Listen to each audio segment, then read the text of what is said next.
Pelican Man. Hey, Pelican Man says, after listening to a metric ton of Game of the Year content, I've been thinking about former Game of the Year winners. While most games that garner that kind of critical praise are still held in high regard, which then common choice for Game of the Year do you think has suffered the biggest drop in perception since its release year, either in your own view or the general consensus? So let's go to this site that Suriel mentioned earlier in the show, which is gameawards.net. Leo, does one jump out to you? This is like a collection of the industry awards, pooling it together to figure out what is the collective Game of the Year going back for decades. My gut on this question, as it is whenever this topic comes up, is 2014, Correct. Notoriously tough year to pick. Right. It was kind of between Dragon Age Inquisition and Middle-earth Shadow of Mordor. Yeah. And I remember getting Dragon Age Inquisition because it won Game Informer's Game of the Year and being so disappointed with it. It running so badly and the gameplay being so boring to me. And but I thought it was like I didn't know revelation looking at GameAwards.net right now though is that in my mind it was split between those two. But here, Middle-earth Shadow of Mordor had 52 Game of the Year awards to Dragon Age Inquisition's 139. Oh my God. Nearly triple for Dragon Age. Look, man, it was a tough year. You don't know what it was like back then, Leo. It was a nightmare trying to find a game to play. It was just, everything was so blah. I think my Game of the Year that year was Stick of Truth, which I really enjoyed, the South Park RPG. But yeah, in the Game Informer debate, that was a very intense one. But I love that you were on the receiving end of that, of like, we debated it and then Dragon Age Inquisition won and then you spent $60 on it and hated it. I feel like looking at that year, because I'm like, what did come out that year? And clicking onto the page, Mario Kart 8 is probably better than either of those games. I think you're probably right. I feel like no one wants to give like a kart racer like that its flowers, but Mario Kart 8 is the best Mario Kart by like a lot. Yeah, I think you're right. We're still playing it. Especially, exactly. Especially in the lens of how we're looking back on it now. Mario Kart 8 is the most beloved out of these top three, no question. Oh, absolutely. So running through Game Awards here, going back to 2003. Let me know, make some sound or something. You know, make some sound when there's one that really rubs you the wrong way. 2003 was Knights of the Old Republic. 2004, Half-Life 2. 2005, Resident Evil 4. You can't question these so far. 2006, Oblivion. 2007, BioShock. Okay. Mario Galaxy's out there. 2008, Fallout 3. I'll just pause on this, wait for somebody. Yeah, okay. I guess that is maybe one that people have turned on. Like, that was really great at the time, and I had nothing but love for it then. But I feel like if we're talking about perception, it's shifted a little bit on the Bethesda Fallouts. Do you think that just overall our perception of Bethesda has shifted to an extent after Fallout 76 and even Fallout 4 for some people? Maybe, but there also is specific, like, stuff that makes Fallout 3 hard to go back to as far as gunplay. Yeah. Things of that nature. 2009. So is it stuff that doesn't age well or stuff that shouldn't have won even at the time? I think that our perception has changed on is the question, right? Yeah, okay. I think less like aging well. I think more is just the idea of like, oh, that's surprising. It doesn't feel like that deserved like it maybe back we then. made a mistake. Like if we had a time travel machine and didn't want to do something way more important, we'd be like, you sure? Name one thing more important. We have, you got me there. 2009, Uncharted 2 Among Thieves. 2010, Red Dead Redemption 1. 2011, which is weird that they called it that back then. 2011, Skyrim. 2012 is the first one I think that gives me pause here, which is The Walking Dead for 2012. I was kind of eyeing that one too. I actually didn't play The Walking Dead, but... Ooh, really? Okay. Yeah, but like, maybe, I mean... I'm looking at the other list, the rest of the games on the list, and like it's 58 at Journey, and I'm like, yeah, that's fine. Like, you know what I mean? Like, I don't know what else would have been.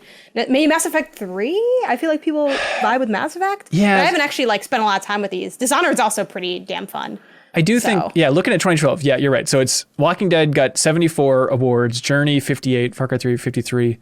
I think I would go XCOM Enemy Unknown in a big way compared to everything else there.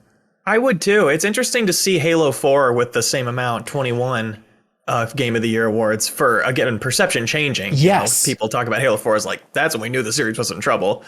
But it's interesting looking at this breakdown of media outlets Game of the Year awards, 14 versus Reader's Choice 7 for Halo 4. And then XCOM Enemy Unknown is all 21 were media outlets, 0 Reader's Choice Game of the Years for XCOM Enemy Unknown. That's so bizarre. Yeah, it just didn't get the sales, I guess. Is that all that really indicates?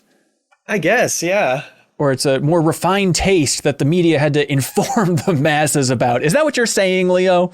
There certainly seem to be games that only critics really care about. Yeah, that's Which definitely doesn't true. necessarily mean anything about their quality. But like critics and like the friends of critics, you know, like because a lot of times I think our audiences will love what we love, which is like, see, it's like, yeah, but these are like hardcore gamers consuming like media content all the time, so it's kind of just a different vibe. Yeah. But yeah, Walking Dead, I really enjoyed Walking Dead. The story works. Maybe I'm just thinking about the idea of going back to it and how stiff some of those animations are and stuff. But I remember hearing this interview one time with Sean Vanneman, who was the creative director for Walking Dead back at Telltale. And I remember somebody asked him, like, if you had an infinite budget, what would you want to do with it? What game would you make? And I still lose sleep over his answer where he said, I would want to make just like a AAA version of The Walking Dead season 1. Like the game that we already made, but I want to make it look like The Last of Us. I was like, that's such a weird idea. I feel like those animations might have been simplistic compared to other things in the industry, but like it still worked. What more do you want? The audience was crying and it got Game of the Year. That's it.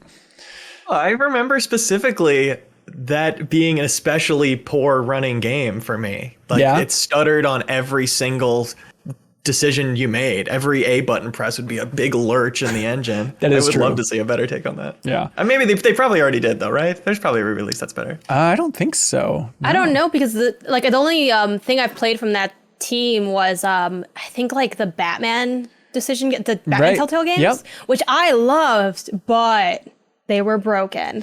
Like I played it on my Switch and I like ran into like these crazy game breaking bugs, episode breaking stuff. But I liked it so much I replayed one of the episodes like 3 times, just trying to will myself through it. And then I Googled around, like maybe it's just because I'm on Switch or something. And people were like, there's problems everywhere, and they can pop up at any time. And I'm like, well, this is the first and last that I'm playing from this team. And then that became really true. So I'm sorry, but yeah. Well, now they're back. They never really ran quite well. Now Telltale's back making that Star Trek game, right? Which is bizarre. Well, the name is how many is the core team? Like, is any? Well, I think some people from that team they just bought the name. Yeah, and then some, which I think the person involved with buying the name, Leo, correct me if I'm wrong, but I think it was like the original editor-in-chief of Game Informer. I forget her name, but I think she was associated with it in some way, which is really weird, like way back in 1991. But anyways, then there's like some core talent and leadership from Telltale that is making that Expanse game. So it's weird that Telltale's back in a couple different forms and they're making an Expanse Telltale game, more it's like or less. a Harvest Moon situation all over again. Yes, exactly, yeah. Like, it is, but it isn't. Now it's Story of Seasons. Oh, spoilers, neither is quite good. Like, just walk away. It's confusing. Anyways, 2014, Dragon Age Inquisition. 2015, Witcher 3 Wild Hunt. 2016, Uncharted 4. Yeah. Inside or Overwatch was my game of the year kind of that year. So I'm a little surprised. And even looking back at it, because I'm thinking of like what outlets picked what. I'm a little surprised by it being the overall, but it's leading at 189 to 114 from Overwatch. Didn't Stardew Valley come out that year? That is I only played Stardew Valley in 2016. The only game. And the fact that it's not on this, I played Stardew Valley and I played Overwatch. Isn't that insane? Like, but I feel like games media has changed a little bit to pick up some of these smaller games. Yeah. Because a lot of these early lists, I'm looking at them and I'm like, I didn't play any of these games, but I swear I was playing video games. That is crazy that Stardew Valley is nowhere on this 2016 page. Let the record show it was my number one pick back then. But yeah, it is bonkers. I mean, Trackmania Turbo got more awards in 2016 than Stardew Valley. What a travesty. I like Uncharted 4, but I would take Stardew Valley over it. 2017, Breath of the Wild, indisputable. 2018, God of War. All right. 2019, what? Death Stranding. Oh, yeah. What are you doing here, buddy? That's amazing. I mean, I don't know. Janet, you're playing it now. Is there any chance that it deserves it? I don't think so. Okay. I think I have to get kind of like, I'm enjoying what I've played so far, even though I'm only a few hours in, but it doesn't strike me as like a game of the year. And looking at the runner-ups here with like, I think RE2, as much as y'all know how I feel about like remakes on these kinds of lists, but if we're just looking straight up the quality of the game. I mean, that's like, I feel like it's one of the best games ever, RE2 remake. Absolutely. It made like an incredible game even better. Like it is like the pinnacle of what remakes are. Like it's the top of a couple things. Yes. So, yeah. And then Sekiro, I got to give that its flowers too. Like, not my kind of thing, but that was huge. Yeah. It is weird to see Death Stranding remembering that as more divisive.